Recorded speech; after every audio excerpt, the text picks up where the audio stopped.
Ankle breaker ang inabot ni Alperen Sengun sa ginawang move ni Luka Doncic.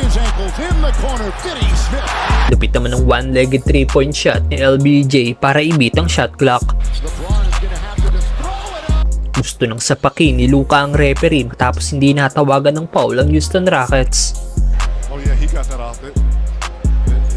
Lakers laban sa number 2 sa West na Houston Rockets. Well, first 5 pa rin ang late show sina Luka, Reeves, LeBron, Rui at Jackson Hayes.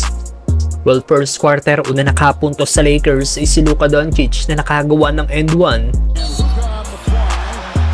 7-minute mark na makapuntos si LBJ mula sa isang pull-up jumper. Nakuha na ng Lakers ang lead after ng 3-point shot ni Dorian Finney-Smith.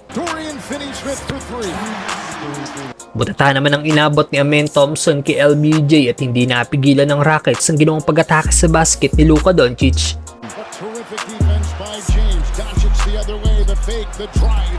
Napangiti naman si Fred VanVleet after nitong maipasok ang kanyang long 3-point shot. Balik na sa visiting team ang lead. 6 points na si DFS after ng isa na namang 3-point shot. Tabla na ang laban sa 16 points at nagtapos ang unang quarter. 3-point lead para sa Houston Rockets. Second quarter, isang one-legged 3-point shot ang pinakawala ni LBJ. Second quarter na makagawa ng puntos si Austin Reeves na nakagawa ng back-to-back basket sa Lakers.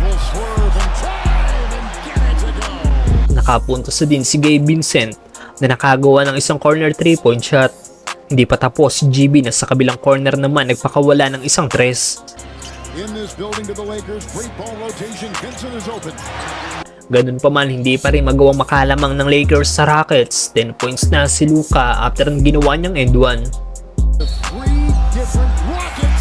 Tabla na ulit ang laban matapos ang isa na namang 3-point shot ni Gabe Vincent. Ankle breaker naman ang inabot ni Alperen Sengun sa ginawang move ni Luka sa may assist kay DFS na pumukol ng isang 3-point shot. Galit na sinugod naman ni Luka ang referee dahil hindi natawagan ng foul.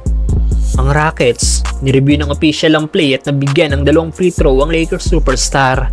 Natapos ang first half, tabla ang laban sa score na 48. Third quarter, 10 points sa din si LBJ. Hindi pa rin maramdaman sa opensa ng home team si Austin Reeves na may 6 points lang. Nakakalamang ang Lakers dahil sa mainit na 3-point shooting ni Dorian Finney-Smith at Gabe Vincent. Nagtapos ang third quarter, 5-point lead para sa home team. Fourth quarter, patuloy sa mainit na shooting si Gabe Vincent. Kamot ulo naman ang player na ito ng Rockets matapos matawagan ng technical dahil sa patatrash talk na ginawa nito kay Dorian Finney-Smith. Sa uli, nakuha pa rin ng Lakers ang panalo after maipasok ni LeBron ang kanyang 2 clutch free throw.